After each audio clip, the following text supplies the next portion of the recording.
Welcome to SEL in EDU. where we discuss all things social and emotional in education. I'm Krista. And I'm Craig, and we are your hosts on this journey. This podcast is created in partnership with Pennsylvania ASCD. All right, Krista. So we are up for another SEL and EDU podcast. It is super duper exciting. I learned that didn't you go and see a comedy show? I did. And by the time this comes out, it's going to be a couple weeks out. So my husband and I love Gabriel Iglesias. And so we went to see him last night, and he was hilarious. He never fails. My sister-in-law bought us the tickets. And so we're walking in. It's this huge center. We are fourth row in the center. Like I could have touched him. So exciting. And of course, there are like no cameras, no video, because it was all new stuff. But he was just so inspiring and so funny. And, you know, you just have those times where you just need to put down the phone, put away the social stuff, just be in the moment with people around you, laughing and just being in camaraderie with a couple thousand people who become your good friends. So it was awesome. Thank you. Thank you for asking. Hey, it is. It has been a long time since I've been to a comedy show live, and so when I saw that you had shared that out in the world, I was like, "That's pretty dope." So it's really exciting. Yeah, it was definitely a great experience, and again, it just reminds me of how laughter brings people together. And I think, Craig, that is something that you are so good at, whether it's on social media or just calling and checking in with people. And so that's something I really admire about you. Because I think you understand that way of smiling and connecting with people. So when was the last time you've done a dancing video? It's been a while. I think you're due for one. You are right. I have not done a dancing video in ages and stages. So yeah, I mean, if I want to get my little TikTok career going, I gotta do a little stuff. All right, SEL and EDU family, you heard it here. We need to get Craig on TikTok. Oh, so God. who are your favorite comedians, if you don't mind me asking? Well, you know, people are like, well, who's that wonderful voice there? You know, who is just, you know, filtrating all of this warmth and love and zeal into the radio waves here. Well, I think we should introduce you, and I will make sure that we actually answer your question, sir. Krista, you want to go ahead and introduce our guest? So our special guest with us today is Jorge Valenzuela. He is an education coach, author, and advocate. And I have been following you on social media now, like since Craig let us know that you're going to be on, and I am loving what you're sharing. You are really out there in the world, like promoting really amazing work. And so let me tell our SEL and EDU family a little bit more about you. Using action research methodology, his work helps school leaders and teachers reach their unique success paths to innovation in school leadership, tiered instruction, project-based learning, computer science, and STEM education, as well as social emotional learning. And friends, I need to tell you, we're going to put the resources. And so George's website has resources on all of the different topics that he presents on. And so everything that's listed here, you can book him for and talk to him about. He is the lead coach at Lifelong Learning Defined and provides professional development on behalf of ASCD, Corwin, Instructional Innovation Partners, Premier Speakers Bureau, and Solution Tree. He has authored several books and guides and is the host of the SEL in Action podcast on BAM Radio Network. And so we have a fellow SEL in podcast member with us today. Jorge, thank you so much for being here with us. Oh, it's a pleasure to be here. Thanks for having me.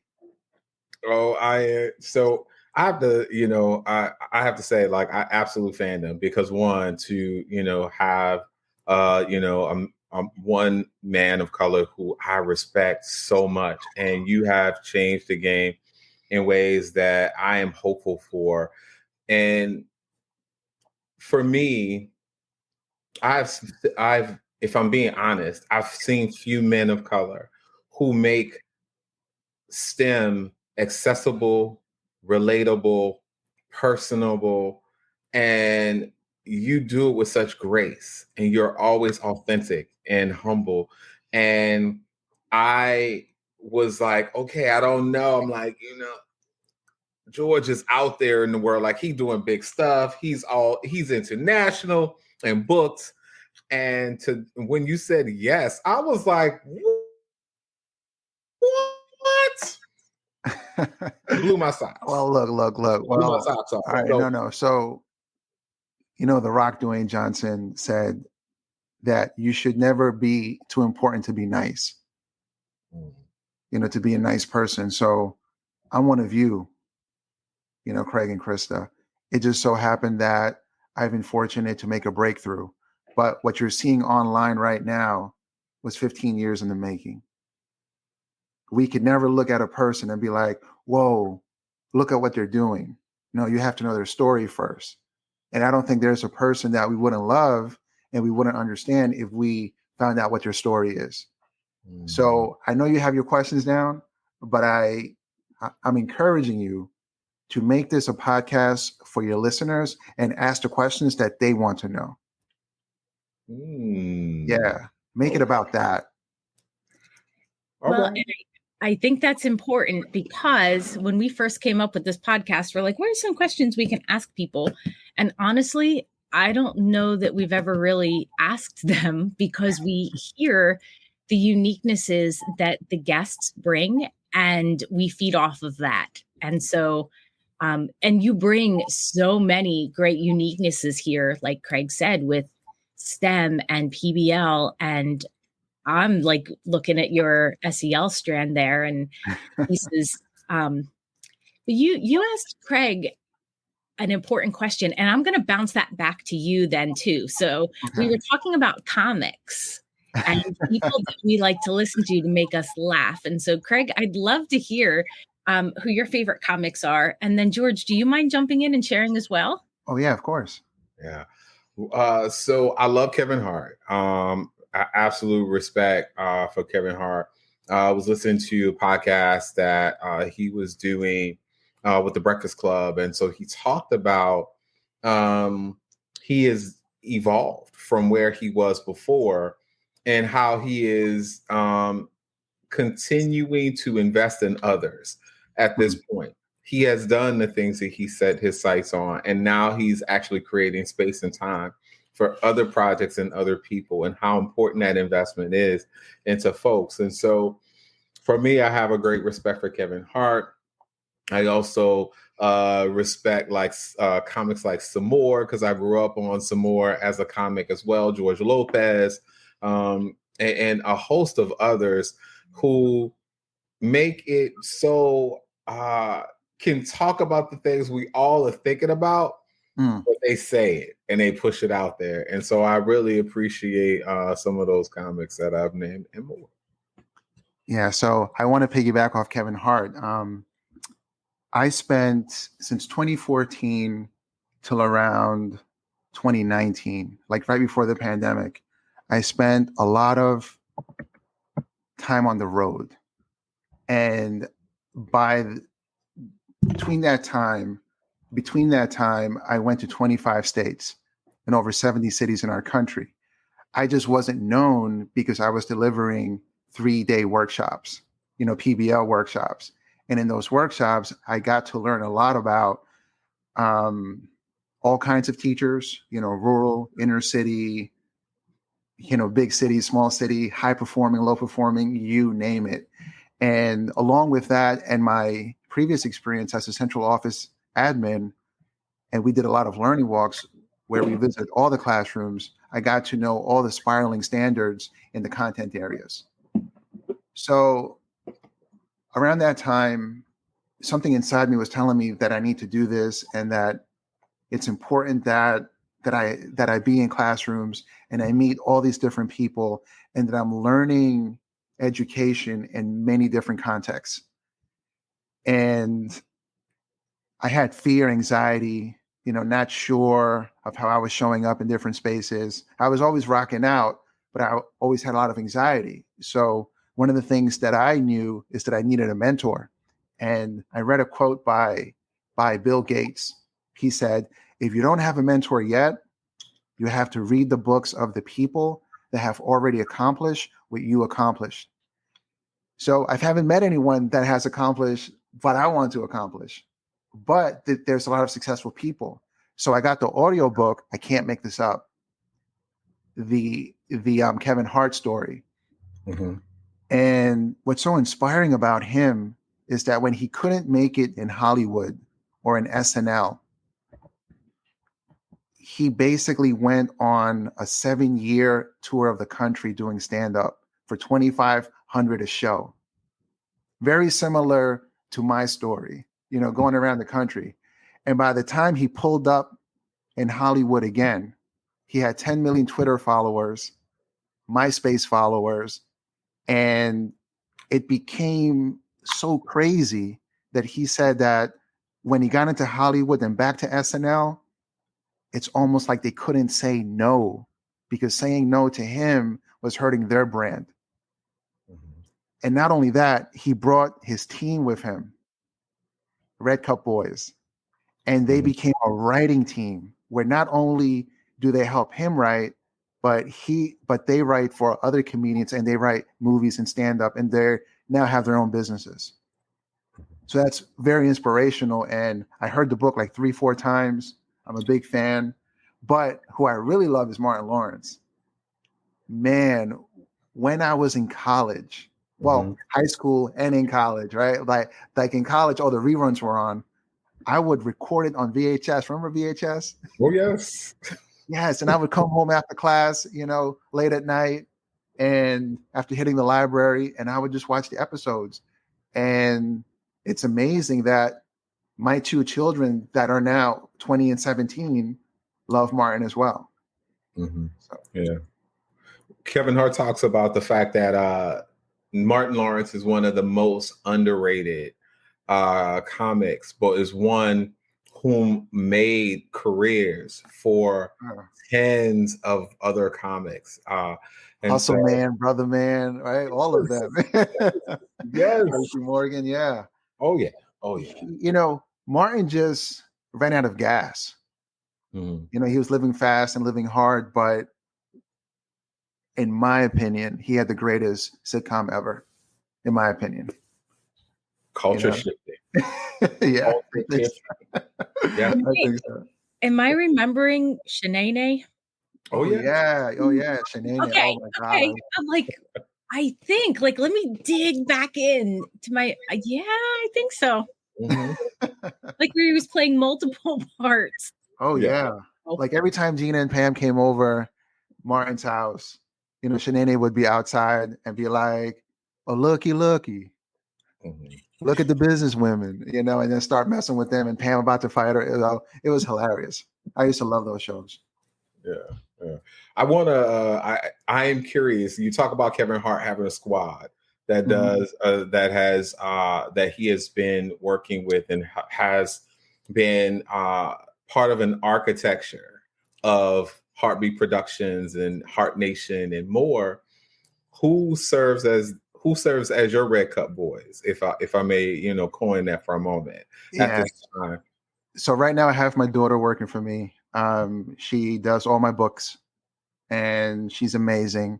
She's in college as well, and she's in education, but she does things behind the scenes that I can't do anymore. And of course, I still meet with the accountant every quarter and I'm making sure that everything is in order. I got my son working for me, and he's doing all my meal preps and all my working out with me, and helping me in that. But outside of that, I'm working with Sheldon Akins now, and we opened up a nonprofit, and it's called Instructional Innovation Partners. And it's not a company that is going to focus on individuals or personalities. It's going to be a way to get funded so I can go back to all my clients and be like, look, I'm funded now, and you don't have to pay for it, but I'm bringing in other people. And I'm going to bring them in, and I'm going to show them what to do.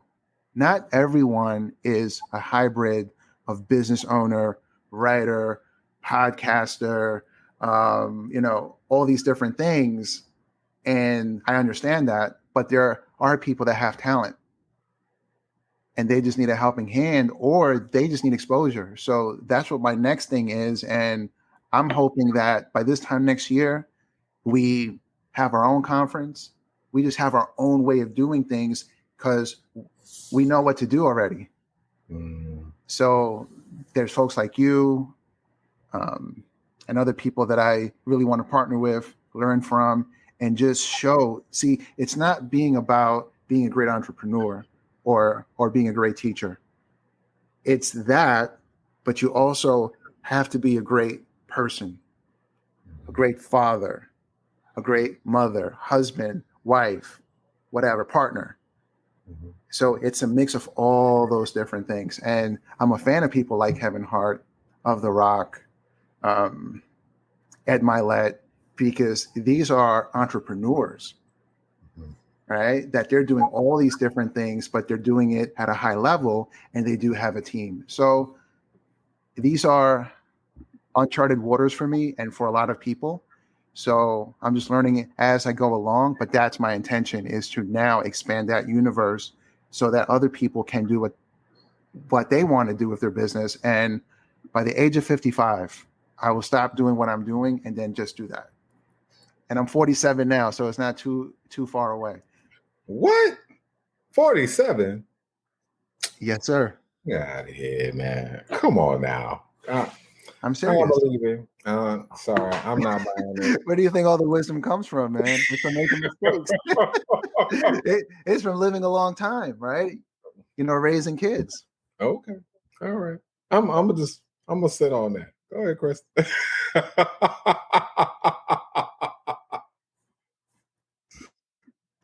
Chris is muted.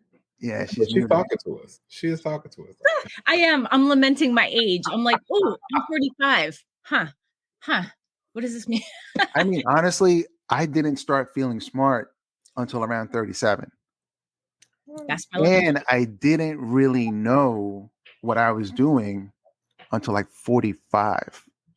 And I think I have a lot of thoughts right now. Let me go back. One of the first things that I really respect is this idea of partnering with people who have skill sets in ways that we don't. And I say we because I specifically look for that as well. Like, I know what I can do well, and I want to work in that area, but then also partner with people who are brilliant in other ways so that we can grow together. And I really respect that seems to be your philosophy of working as well. And I just read and listened to a book called The Go-Giver by Bob Berg. And he talks about these 4 or 5 principles of business. And I mean, I went to school to be a high school social studies teacher, not to have a business. And so, like you said, trying to figure out what does this look like and sound like and feel like, but understanding that it doesn't need to be this cutthroat business that you see on TV or in the movies. It can be like this humanistic business where we're all working together because we want what's best for the world, for society, for our children. And I admire that.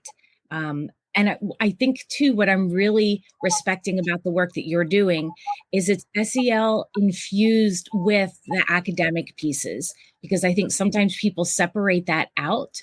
And I think we need both of those things together. And so you're showing what it looks like to live that whole life where you're successful and promoting the academics, but also leveraging the relationships and the social emotional side as well. Yeah, I don't think schools will hire people like on a continuous basis.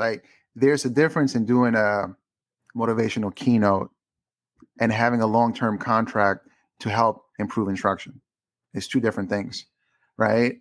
And in order to get really good at something, I believe that you need to be involved in an action research process where you're collecting data as you're going along and you're learning as you're failing forward, right? And you're learning all together on a team. But also, schools at the end of the day, they're going to fall back into what they're mandated to do. And April, May comes, we're going back into testing. Yeah. So therefore, SEL, PBL, STEM, computer science, any new initiative has to be weaved or integrated into instruction. And if you can't show people that, then yeah, I think you can fill in the rest. I appreciate how you set up our conversation. So I'm gonna ask some questions that are not I've not asked another guest. So yeah, you asked. Do your thing. Yeah, man, do your thing, man. I'm gonna ask you because you have laid the groundwork and I feel my spirit led. So here, the question I'm curious to is, what's the most difficult decision you've had to make to pursue your destiny? Leaving my full-time job. That was my first one. And right now is whether or not to sever certain partnerships. For example, I have a contract with someone. I'm getting now booked through other organizations, but they're doing that for me now. So imagine I'm booked with someone and someone on that team is disrespectful, not really appreciating the resource or what we're doing together. So at times I'm like, man, do I just walk away from this thing because I don't need to, and it's not really a thing about, pride. It's more a thing about knowing yourself as a person and knowing who you are, what you've been through, and just honoring and respecting yourself.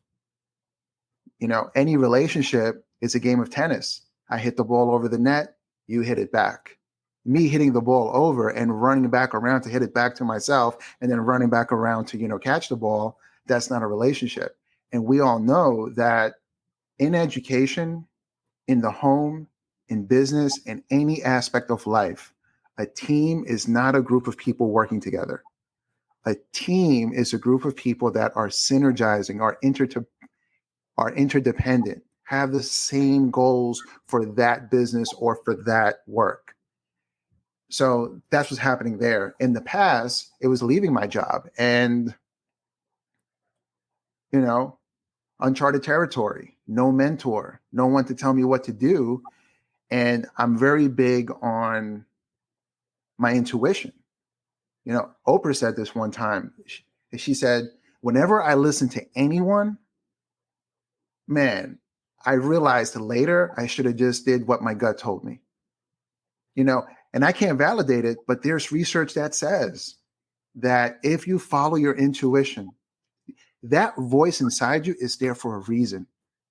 And around 2015, I started realizing, man, I don't want to leave my district, but when I'm going out and I'm doing these workshops, I'm benefiting a lot of people. I mean, think about it. If I teach 150 people, youngsters, I should say, 150 students, and now I'm coaching 500 to 1,000 teachers a year, and they have 150 students. So let me do the math real quick.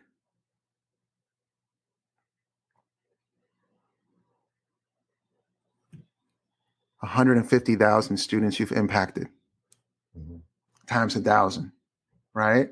Yeah. So, I didn't know this, I didn't plan for this, but my work was meant for a bigger space. Now my question was, well, how do I gamble on that? Well, here's my advice. If your side hustle or your business is not earning you twice your overhead, it means you got to keep working on it until it does. Yeah. I mean, that's like the magic number, that I have found. That's the first thing. Number two, one person pointed out to me, you're not really on social media. You don't have a blog. Now you have to have a blog and a podcast. Any business does, even outside of education. But she told me back then, how will they know? It's like if you have a mechanic shop and it's a great mechanic shop, but no one knows about it. It doesn't exist. So if you go down my timeline, I started posting stuff with frequency back in 2015, 16, 17, and it was scary. It was intimidating. But around 2017, I had enough work over the summer where I realized, man, you're ready. You're ready. I was scared. I was intimidated, but I did it. And next November is 5 years. 5 years. I'd like to go back to where you said, like, to trust your intuition, because my SEL mentor, Tom Stecker, loves to read books. And he said to me, do you know why they say that? I'm like, no. He said, we have thinking cells in our gut. And I needed to Google it just to make sure. I'm like, I don't want to say something on this podcast, but I'm pretty sure. And I just thought that was really cool. Enteric nervous system.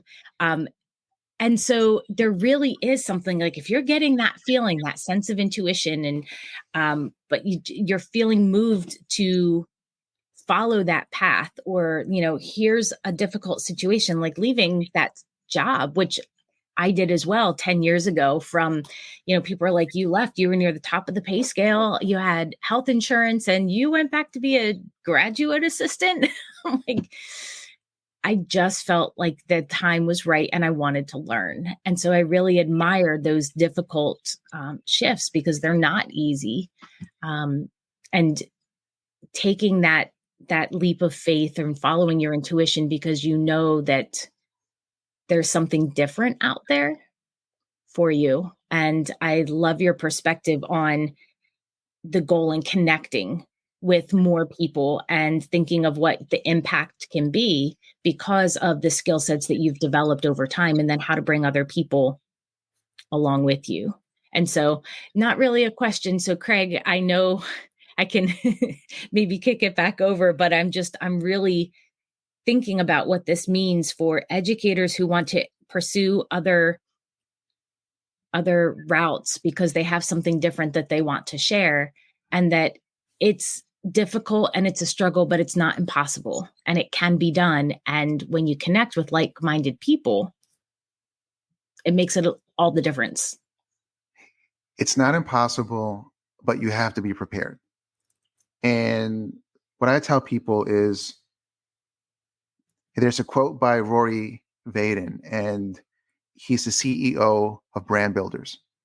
And he said, you are perfectly positioned to help the person that you used to be. And if you think about it, if you don't know what to do with your life, if you don't know what your passion is, okay, we were put here to help others. So who can I help?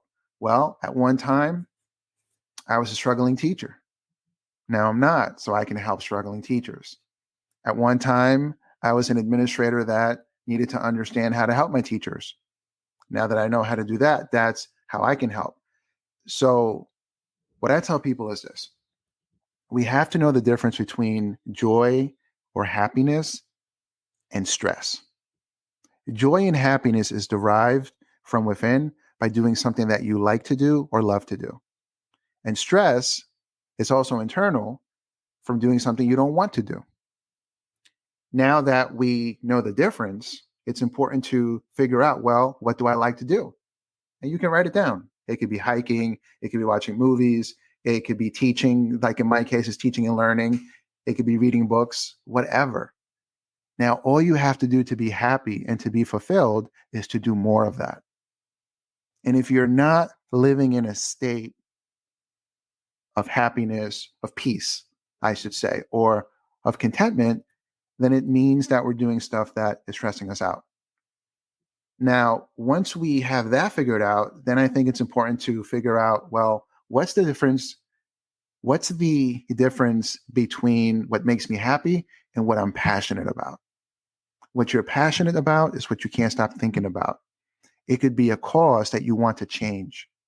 It could be the thing that you want to be known for. It's a thing you would do for free if you had no bills. Now, once you know what your passion is, and I'm guessing that's where we're headed, talking about educators, is basically making a goal for yourself.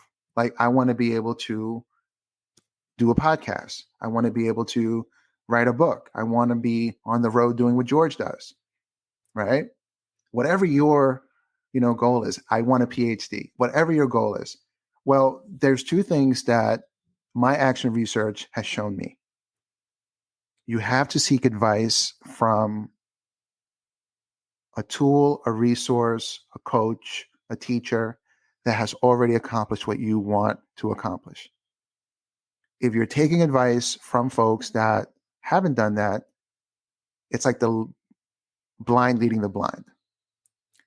Number two is monitor your energy. If your energy is positive and you're on your path, you're going to be failing more than you're succeeding. And you're going to be learning and you're going to be working your way towards your goal. But if you're not succeeding along the way and failing forward, then your energy might be negative. Or let's just say it's not really your passion and you don't really want to do this. And so you don't do it. You watch TV instead. You watch Netflix, right? But here's the thing. Set a goal. It doesn't matter if we don't know how to get there, but just seek advice from the right people and monitor your energy. Now, become an expert at your passion. Outliers is a book by Malcolm Gladwell. He talks about the 10,000 hour rule. 3 hours a day, 20 hours a week for 10 years. You work on something, you become an expert. And then the final step is to take your passion that's for you, that makes you fulfilled, and now flip it to help other people. And now you're walking in purpose. And if you look at the quote, you are perfectly positioned to help the person you used to be. That's, if you don't know your passion yet, that's starting backwards. Just who was I at one time? But let me help those people or someone like that. And then boom, there's your purpose. You say you're sharing a lot of gems here, and it feels very much like life class. If I lean into it a little bit more, I think that's where it's headed, man. Like, honestly, like I was thinking it was education, but I feel like it's headed some. Yeah, this is what we Yeah. call soul care. This is heart work. That's what I've been being asked over and over again. Like right now, like, yes, I'm doing a lot of instructional coaching, working with superintendents. We're figuring out a lot of, difficult things. But people are asking me, yo, what's the game? Like, how did you do that? How did that happen? And you have to share it. But it's the right thing to do. But part of this goes back to what you said. You have to get into the stillness. And like you have to occupy stillness where there aren't distractors. There's no one who is rallying your time. You really have to sit apart from all and do a gut check, like do a deep soul search to get to a place of saying, all right, when I wake up in the morning, this is the thing that always adds joy and brings joy to me. How then do I amplify opportunities to enjoy and walk in that? How do I create opportunities where this can also provide the kind of sustenance I need? Maybe it's not wealth. Maybe it's not the influence, right? It really is just core joy. But what I am thinking about is this question that is driving me this year, which is, I have two questions that are driving me, but the question that was laid before me this summer that I'm still trying to answer is, what am I being called to transform in my life and work at this time? And so that is not a question I can sit over the weekend and try to answer. And so you have to have a good index of what it is that you know that you have done that adds value to other people's lives, and something you feel deeply equipped that you can do it even if you didn't get paid, right?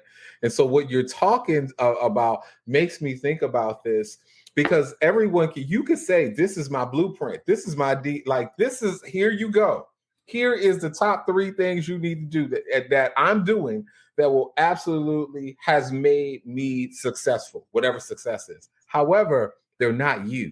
They've not failed forward. They don't have the questions that you can't sleep at night. They don't hold that. They don't carry all of the questions you have that stir in your spirit about the things that are personal to you, right? They don't carry that.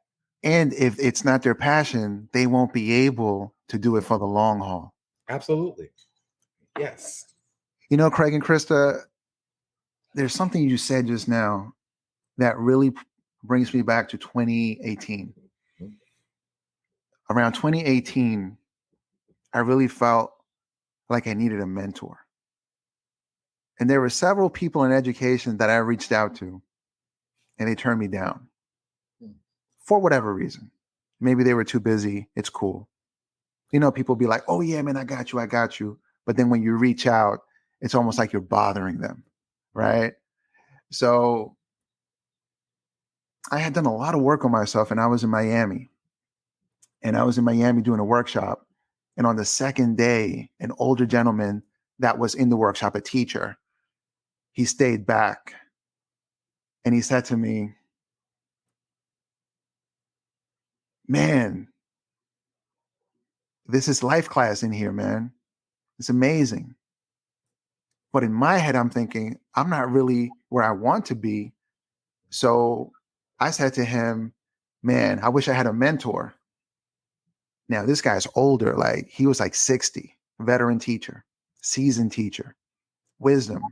He looked at me and said, sometimes in life, we're the mentee, sometimes we're the mentor. And you, my friend, are the mentor. And it hit me that even if we don't have everything we need or we think we need, right now, there are people we can help and we can add value. Eckhart Tolle said this: whenever you're in a situation, and if it's not one that's favorable, so Eckhart says this, and he's the author of A New Earth. He says this. Now, not everyone has to believe this, but this is his words. In his opinion, there's no positive or negative. It's the situation that you need for you to get right within. And how do you know that? It's happening to you. So he said, and this is something that I try to live by. Whenever you're in a situation, ask yourself 2 questions. What am I meant to contribute here? And and if I can't do that, what am I meant to learn here? And I have found that when I don't do that, I meet that person and that circumstance and that condition again and again and again, because the lesson is repeated till we learn it. I so agree with that piece you just said right there. That is like speaking to my soul. And I have the book on my shelf. My sister has read it 3 times and she's like, Krista, you need to read it. I read it 15 times. Okay. So guess what I'm picking off of my shelf tonight to start reading. And I do believe, and I think going back to what you said about stress earlier. So we're in life class now, right? I was married earlier, the father of my boys, and we went through a lot of difficult things, and I was getting stressed and anger was building up. But I think going back to what you said, things will keep happening until you figure out what you're meant to learn. And I realized like that changed my whole perspective on things. Like I'm meant to learn something here and grow and move. Right. And how are we going to harness that piece to keep moving forward and to build and to take those next steps? And I was just having a phone conversation with my dear friend Jamila Parker, and she was telling me the same thing about the mentors where Craig, yes, you know her. And we were talking on the phone. She just did an amazing Ignite at the New Jersey ASCD conference. And she's like, I put myself out there. It was my first time. I was so nervous. And I'm like, I knew you were going to rock it because she's fabulous. And she says, I can't tell you, though, how many times I meet people who are like, oh, yeah, I'll help you. Send me, we go do mock interviews. We'll do this. And then they never follow through. And so I think then, again, I want to come back to that. When you meet those people who do what they say, who have that integrity, and it might not be every week, but they reach back out and they check on you and they fought, like, that's really special. And we're all connected, right? And so, well, I'm saying right, like you're all going to agree with me, but that's just kind of my philosophy on things. And so we need to lift each other up in these contexts. And I mean, Craig is one of those people for me, and I hope that I do that for him. I know we had some good conversations. He sends me funny text messages and just fills my heart. But I think that is, I'm rambling. I'm just going to be quiet now. But I'm touched. And the feeling is mutual, just so that you know. Yes, you do that for me as well. Just so that it's, that you hear it. Thank you. And so it's recorded now for posterity. And I think Craig does it for a lot of people. Yes, he's on my Facebook, and he's positive energy. He spreads a lot of love, speaks his mind when he wants to. And I appreciate that. Yeah. Trying to be a mirror to the degree I can. I think the work that I'm continuing to do is try to be more authentic and real. That it's not all positive. It's not all roses. Like, the journey for me has been one that has had peaks and valleys.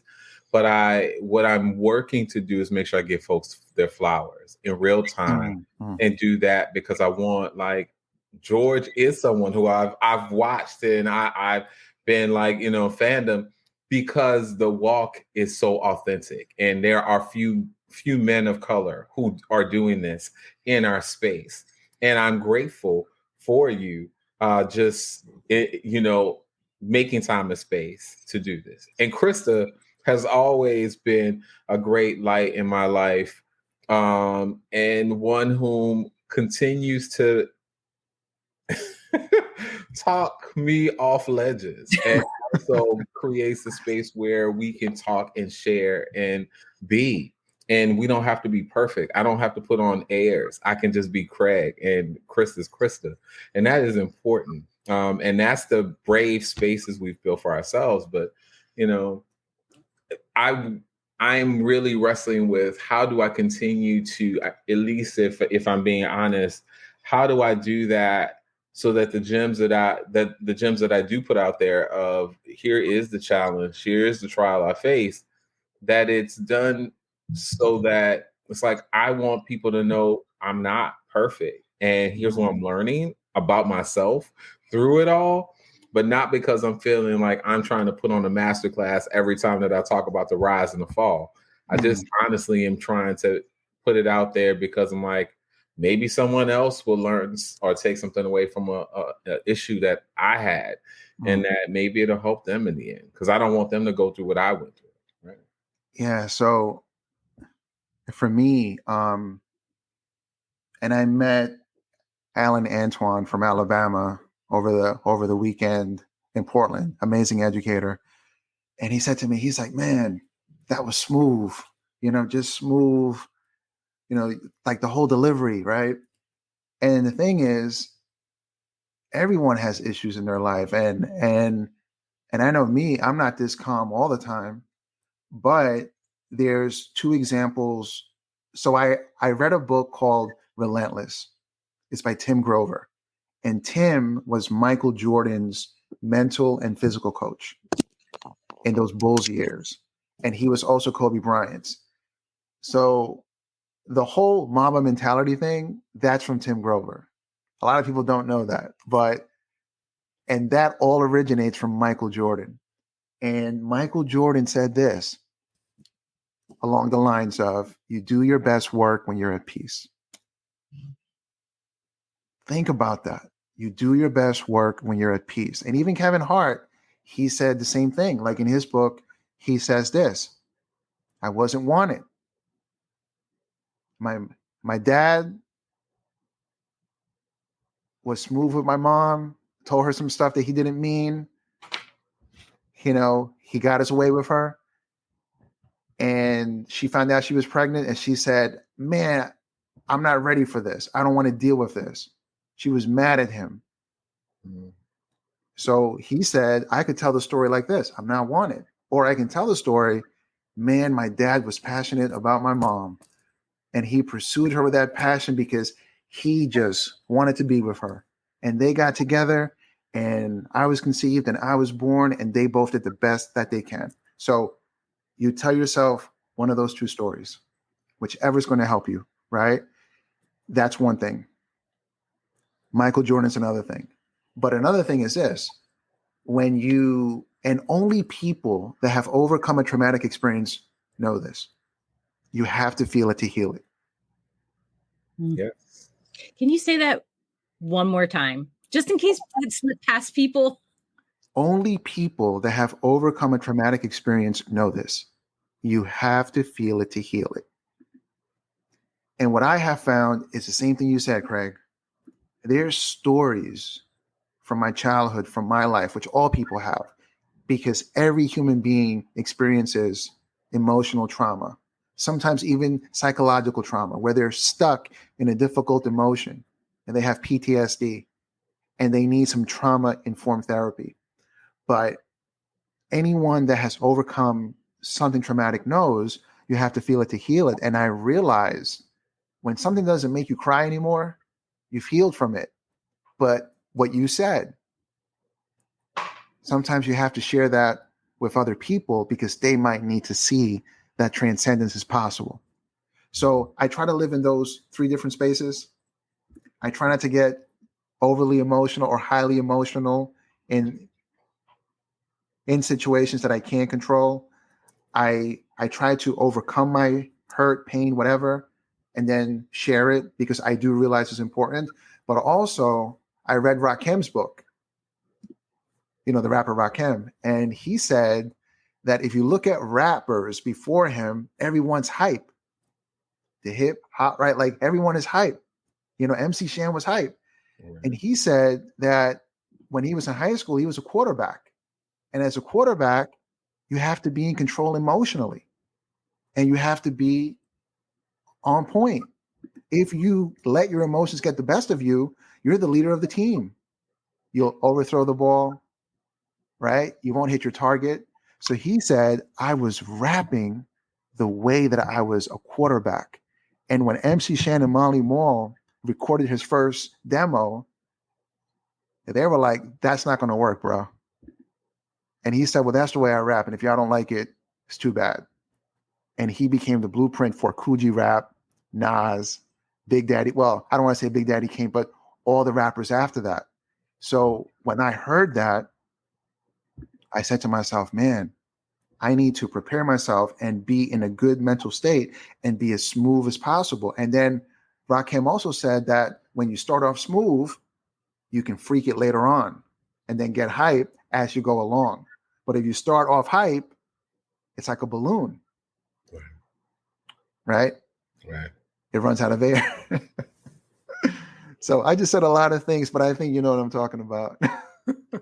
Yeah. And I want to bring it because I'm staring at these words that I pulled out, and that there's a piece that you have a session on tools for understanding and mastering difficult emotions. Oh, yeah. For educators. And I think there is no time like now, because like you said, we all are experiencing stuff, and we need to model and provide support for our youth and for each other. And so I just want to encourage our listeners to go to your website and to check out the amazing resources that are there to help them build their instructional practices, but also their personal well-being and their sense of self, and You've dropped so many amazing resources here that we're going to link to, along with the resources and ways of getting a hold of you. So I feel like, can we do this every couple months and have like a life class on SEL here? Well, I do want to say one thing. When I learned SEL, and not what we're seeing here, I learned it through a book called Emotional Intelligence 2.0. It's by Dr. Travis Bradbury and Jean Greaves. And I think it's like an extension of Daniel Goleman. I think I'm saying that correct. Mm-hmm. And I got into it around 2018. And the reason why was because at the time I had two children that were becoming teenagers or were emerging teenagers. And I realized that I wasn't really doing things right. I would talk a lot, ramble a lot. I would give them feedback that was unsolicited, and our relationship started changing. They started to pay me no, never mind. So I always feel like I need to fill in my knowledge gaps. And like Lao Tzu said, when the student is ready, the master appears. And one day I was reading an article and Dr. Bradbury talked about emotional intelligence. So I went and got the book. And if you think about it, the purpose of SEL is to help young people develop emotional intelligence skills, self-awareness, social awareness, but also their decision-making skills. So when I learned that about myself, and I realized, like, I took the appraisal, I got a 74, and it pinpointed everything I had to work on. But I never thought that that would be part of my work in schools. Never. Now, when we did do the PBL workshops through the Buck Institute, we were being trained on restorative practices and circles and things like that were part of the workshop, but I never knew where they stem from at the time. Well, when the pandemic hit and SEL now became a big deal, and one of my schools, which I'm going to tomorrow, Hertford County Public Schools, I want to give a big shout out to Dee Biggers, Miss Tammy Ward, and Dr. William Wright. When they said to me, hey, we need to figure out SEL. Well, I had a foundation in emotional intelligence. And then we looked at the Castle work, which is a behavioral framework, right? But SEL can't be one size fits all, because you have young people that have diverse needs, trauma, they're from different backgrounds, different cultures, all of these things. Or they just might be upset one day or be in a fight and they need some restorative justice, right? Or some restorative practices. So we tackled SEL through action research, and we created our own framework. And the first step of the framework, and this is what I've learned through action research, is that emotions precede feelings. Feelings precede mood, and mood precedes behavior. Every human being experiences the same emotions, but we experience them based on our life experiences. So if I'm from Queens, New York, which I am, and the way I experience fear is going outside and I gotta, watch my back, all these kids on my block want to fight. My fear might be different than you, Krista, where you live. You still experience fear, but it's different because our environments are very different. So here's the thing. We have to check our own biases and heal our own trauma by understanding our triggers and how we experience emotions uniquely. And there's 3 steps. First step is to know what my triggers are and why they trigger me. The second thing is to understand ways of managing it. Might be therapy, might be reading a few books, right? Things like that. But those are important things. And if you don't do that, then how can you do that with kids? How can you now, if you don't have your own emotions in check, how can you now, or understand yourself, how can you now help someone else understand themselves, their environment, and other people? Absolutely. I don't think it's possible. And because of not learning SEL through action research, just maybe reading the book, watching the video. It's a popular thing. SEL has become overdone. And it's become the panacea or a panacea for the problems in schools. And no amount of emotional regulation is going to solve broken systems. SEL, emotional intelligence, is for you to manage you, right? It doesn't solve the problems. And so I think that in a lot of spaces, SEL is not, given a chance, but it definitely is, I think, a pedagogy that is needed, and I will definitely be making it part of my practice moving forward. I think my hope with building those skill sets, because my friend Lori calls me a castle purist, is that when you build those skill sets in yourself and then can connect with other people, you can start changing the system. You feel confident and competent and able to change the systems for the better. So I really appreciate your insights there. Thank you. Yeah. Well, we have to at some point, close out this conversation with the anticipation that there will be more.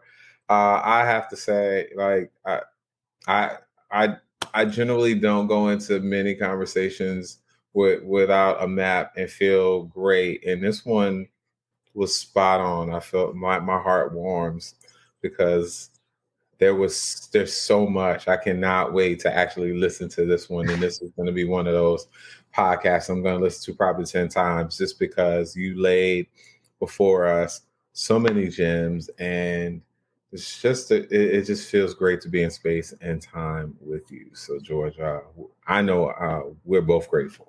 It's all because of you, brother. It's all because of you. It was your idea. Thank you.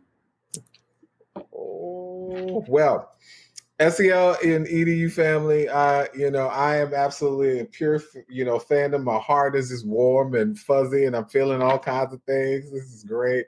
George Valenzuela has been here with us, and I am hopeful, and we are hopeful, that you really invest time into really holding on to what was shared here. This is a gift. This is a gift. This time, all of this is a gift. It will keep giving. It will keep giving. It will keep giving. And just also recognize at the core of this, we didn't say it explicitly, but you are the gift as well. And if you chose to listen tonight or today or whenever to this, you have invested in your former self and your future self. So keep on holding yourself and all those you love dear and tight. We will continue to stand strong with you in this SEL life. Love y'all. Y'all take care.